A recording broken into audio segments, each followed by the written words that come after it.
Кенесары Шыңғыс ханның 27-ші ұрпағы, Абылай ханның немересі, Қасым Сұлтанның бел баласы.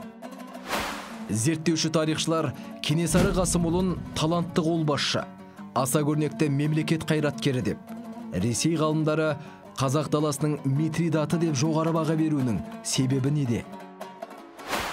Қазақ хандығын жойып, кіші жүз бен орта жүзде округтық приказды құрған орыс патша өкіметіне қарсы ұлт-азаттық көтеріліс ұйымдастырды.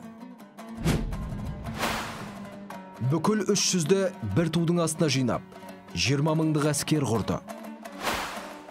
300-дің өкілдері Кенесарыны ақ кезге отырғызып, хан сайлады. Қазақ хандығының тәуелсіздігі үшін Ресейден бастап Қоқан, Бұхар, Хиуа, Қырғыз елдермен де күресті. Қазақ жеріне орыс патшасы мен оңтүстікке Қоқан хандығының орнатқан бірнеше әскери бекіністерін жойды. Ұлт-азаттық күрес жалпы халықтық сипат алды. Көтерілісті басу бірнеше жылға созылып, патша үкіметіне үлкен экономикалық шығын әкелді. Патша үкіметі көтеріліс басшысы Кенесары ханның басына 3000 сом сыйлық жариялады. 1847 жылы Қырғыз елінің Майтөбе деген жерінде болған ең соңғы шайқаста Кенесары хан әскері қырғыздардан жеңіліп, Кенесары ханды жазаға тартты.